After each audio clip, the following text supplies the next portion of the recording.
it's interesting to think about, but it is important to look at everything that's involved when you buy a piece of property and where you decide to live.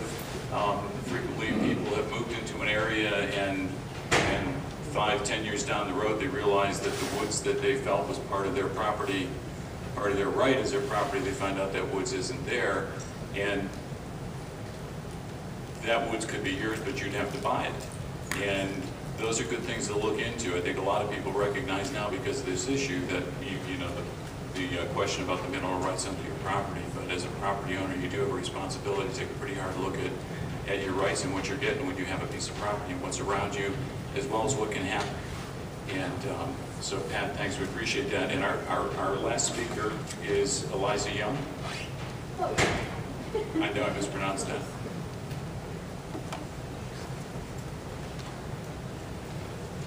That's okay. It's Elisa. Okay, thank you. It's pretty darn close. So I'm sorry I got here late. No disrespect intended. It was just a little bit of a trip and we had some rainy weather on the way.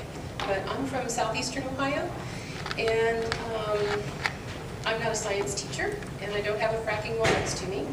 But I have been working on extraction issues for about 10 to 15 years, not by choice, but by necessity. I'm from Meigs County. Our family's been there 7 generations, and the first time I looked at these were when I moved down to the family farm and realized how many people were getting sick and dying from cancer. We had 4 power plants there already, and then they proposed 5 more. And so I learned the regulatory process very well, very quickly. And one of the things I am good at getting at is information. Through Freedom of Information Act, Open Records Law.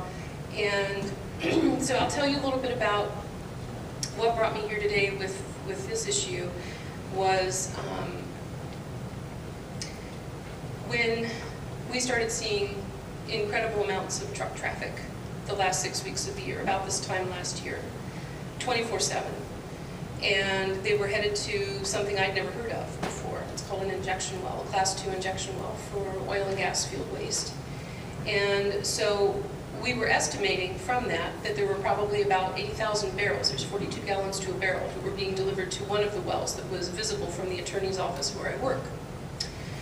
And that seemed pretty excessive to me. So I decided to look at the permit and see what are they actually allowed to do. When I got up there, I found out that the maximum they were supposed to be able to deliver to that well was 200 barrels a day.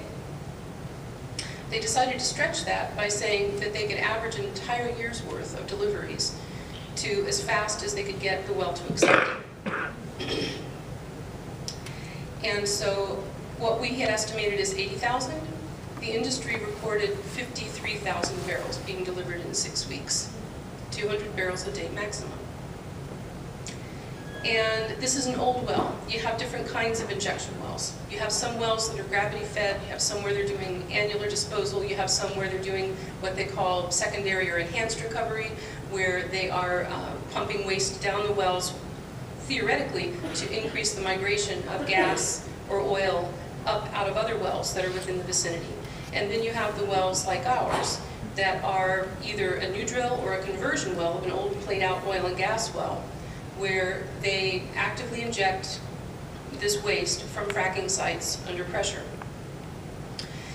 And I was really appalled with what I saw when I went up there to look at the records. The file was about this thick, and there was violation after violation after violation. There were outstanding violations to shut the well down. And I asked for an emergency inspection. And the lead geologist there told me I wouldn't need to because that well had been shut down. They were voluntarily shut down to make some surface site changes. I went out there 2 days later and they were still actively injecting. So I called him and I said, Mr. Tomostik, can you please tell me, all I got was his voice machine, why was this well shut down, voluntarily or otherwise? What does its reopening depend upon? And can you tell me what its current status is? And I got a voicemail back that said he'd been mistaken, that it was a well in another county that had been shut down. But now they were going to shut this well down and they were going to make some changes.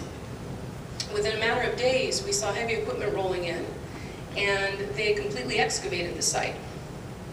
They completely excavated the site, and they brought in truckload after truckload of gravel, and they put down a cement loading pad, which should have been there already.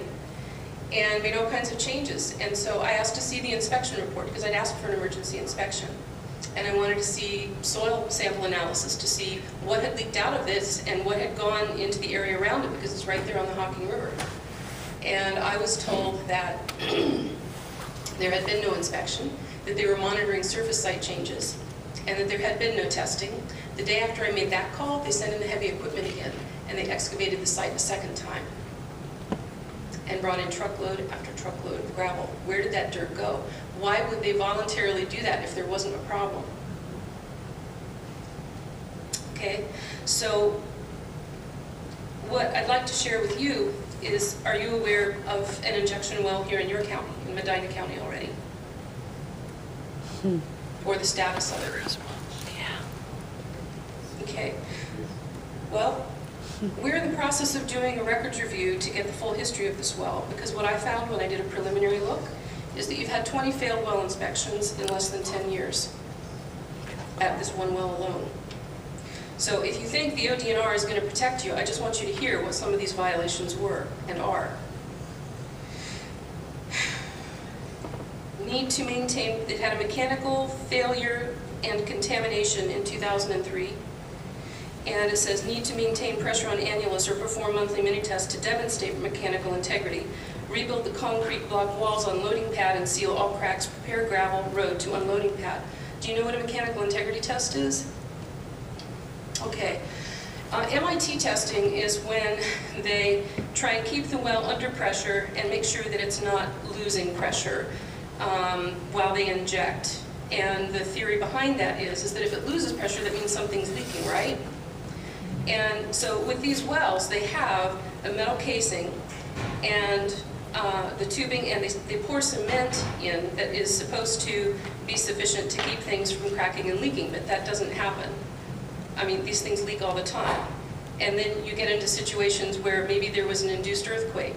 There was no mechanical integrity testing done after there was a series of earthquakes in Youngstown and all the surrounding injection wells, let alone in Marietta and Washington County, where they never even investigated it because they said there was not enough scientific data.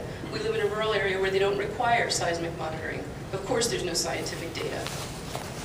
So what I'm saying is that this one failed in 2003 and multiple times afterwards. That means that those cracks and leaks could be anywhere within that injection well. It could be leaking into your drinking water aquifer, anywhere. We don't know where. We just know that it failed the test. Okay? Again in 2003, pits not liquid tight, improper construction or use. 2003, mechanical failure and contamination. Well in operation except for annular test needs to be completed. Pumper is working on annular hookup at this time. Pits not liquid tight, improper construction or use in 2003. Mechanical failure and contamination again in 2003. 2005, contamination at surface facility, permit after 6182. Contamination at surface site facility again in 2005. At the first one it said well is idle with 0 PSI, 0 pressure on tubing. This is not good. Overflow vault at pad is full and needs pumped. Need to pump 200 PSI on tubing annulus to test integrity. No response from company on notice of violation on the follow-up. Brine is leaking from second line inside tank battery contained in dike. Production wells are in operation. It's sunny and 75 degrees. 2005, contamination at surface site facility. 2-inch line in battery tank has been repaired. Contamination removed in dike. Wonder where it went. Peter Montague called and advised notice of violation is in compliance. It's rainy and 75 degrees today. 2006, violation of injection tubing fitting requirements. Underground storage tank needs pump. Schedule annular tubing test. Bulb plugs are in tank. Reconstruct pump and tubing. 2006, tanks not liquid tight, improper burial. 2006, violation of injection tubing fitting requirements. 2006, violation of injection tubing and fitting requirements. 2006, pits not liquid tight, improper construction or use. I mean, this goes on and on. I'm talking 20 in about 7 years failed inspections at this one well alone. This is existing problems, and so I think what I'll do is I'm going to send this to you, and not only this, I'm going to send you, as soon as we get up there to look at these records, a copy of orders that were issued on this well, one of them I found in a preliminary search online showed that in 1991 they were ordered shut down. This inspection revealed that the injection tubing pressure and tubing casing annulus pressures are equalizing. This is not good. The condition stated in paragraph 2 indicates that either the tubing or the packer has lost mechanical integrity. Do you know what happens when the tubing and the packer have a problem? The waste migrates upward. It migrates up. The above stated conditions present an eminent danger